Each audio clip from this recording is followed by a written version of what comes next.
آج میں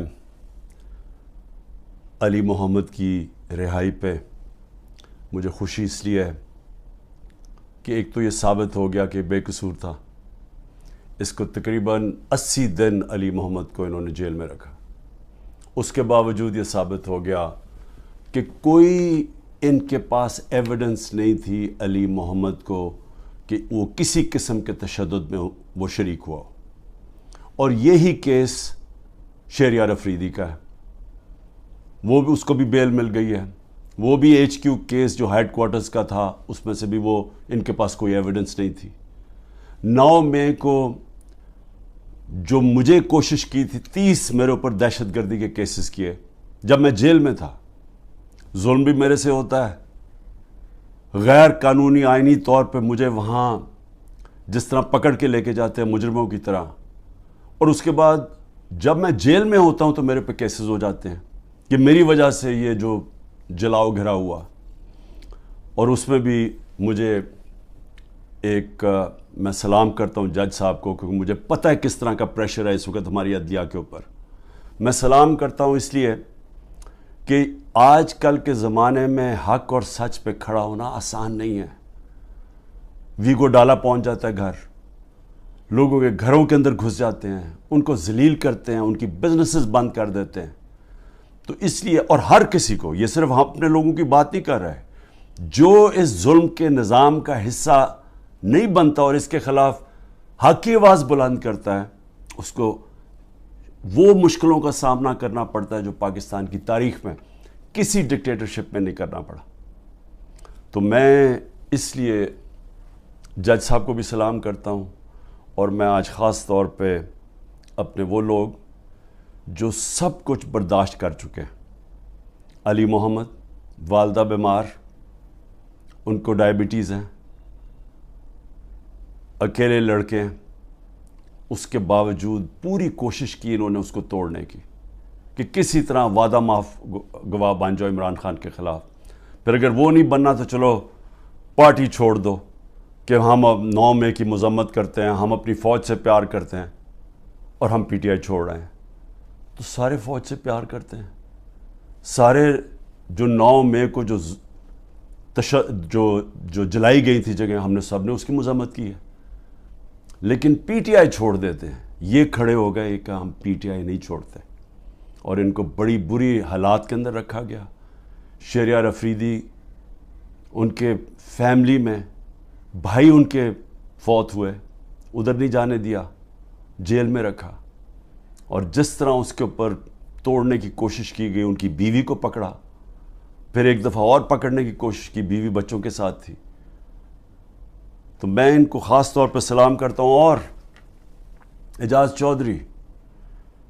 چودھری اس وقت وہ ڈائبٹیز کے پیشنٹ ہے, 70 سال ان کی عمر ہے, ان کا وزن کم ہو چکا ہے, وہ بھی ٹوٹ نہیں رہے.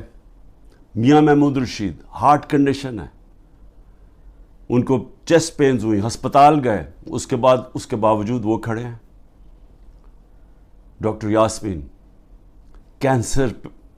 کینسر کی سروائیور ہیں, عمر ان کی تقریباً 75 سال ہے.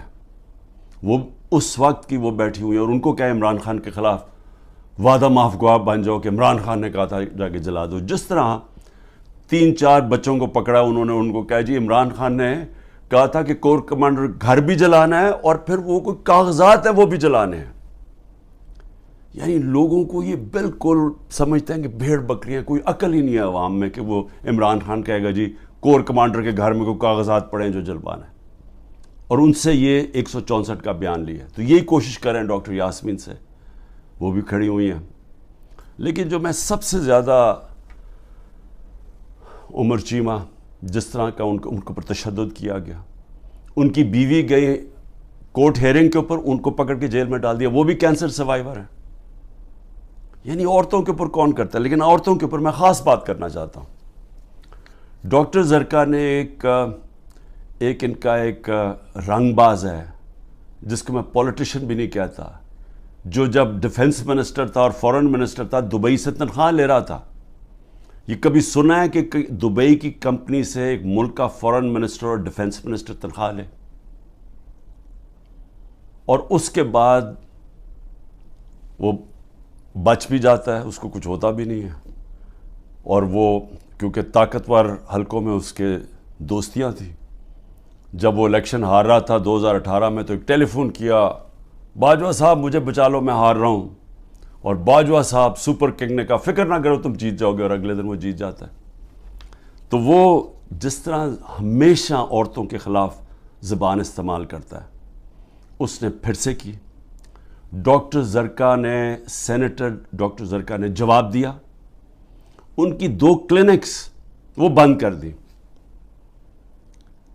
یعنی اس سطح پہ کون کرتا ہے؟ ہماری ڈاکٹر سیما ایم پی اے کراچی کی, ان کے گھر پہنچ کے ان کی کلینک اس کو بند کر دیا. ہماری سمابیہ ایکس ایم پی, اس کے گھر کے اوپر پولیس پہنچ گئی. یعنی یہ کبھی ہوا ہے کیا؟ یہ کوئی دہشت گرد ہیں, یہ کوئی کسی انتشار میں ہیں, یہ انہوں نے کیا ہے؟ تو ایسے ہے کہ آپ تحریک انصاف کے آپ کوئی ممبر ہی ہوں, سپورٹر ہی ہوں, یہی کافی ہے. آپ کی بزنس بھی بند ہو جائے گی, آپ کو جیلوں میں بھی ڈال دیں گے, جھوٹے پرچے بھی ہو جائیں گے. یعنی صرف اب کوئی ضرورت نہیں ہے آپ کو کہ آپ نے کوئی جرم کرنا ہے. اس ملک میں اب جرم ہو گیا ہے تحریک انصاف کا ممبر ہونا, سپورٹر ہونا. کوئی اگر بزنس والا بھی کوئی سپورٹ کرتا ہے اس کے پیچھے بھی پڑ جاتے ہیں. آپ یہ سوچیں کہ شوکت خانم, اب شوکت خانم ساری قوم جانتی ہے کہ ملک کا سب سے بڑا خیراتی ادارہ ہے. ان کے ہر روز نوٹس آ جاتا ہے کہ جی فلانی ڈاکیومنٹ دکھائیں اور یہ ڈاکیومنٹ دکھائیں, جی وہ بتائیں کہ جناب کس نے ڈونیشنز دی تھیں آپ کو. یعنی ایک یہ نہیں دیکھ رہے کہ اس سے نقصان کس کو ہو رہا ہے. کوئی فکر نہیں ہے کہ ملک کو کیا نقصان ہوگا. جو انہوں نے کیسز میرے اوپر اٹھائے ہوئے ہیں ذرا وہ سن لیں. سب سے اب جو قوم کے سامنے, کیونکہ اللہ الحق ہے, میرا ایمان ہے, ایمان ہی ہے, تو میں یہ سارے ایک طرف کھڑے ہو گئے ہیں, اسٹیبلشمنٹ ساتھ کھڑی ہو گئی ہے, اکیلا ان کا مقابلہ کر رہا ہوں. صرف توحید پہ, لا الہ الا اللہ پہ, ایمان اللہ پہ ہے. اور جس طرح اللہ ہر ان کی جو بھی کوشش کرتے ہیں خود ہی سچ سامنے آ جاتا ہے. جو انہوں نے میرے اوپر القادر کا کیس کیا, اب القادر کا کیس کیا تھا کہ عمران خان نے جو القادر یونیورسٹی بنائی ہے, جدھر مکمل طور پہ مستحق گھروں سے وہ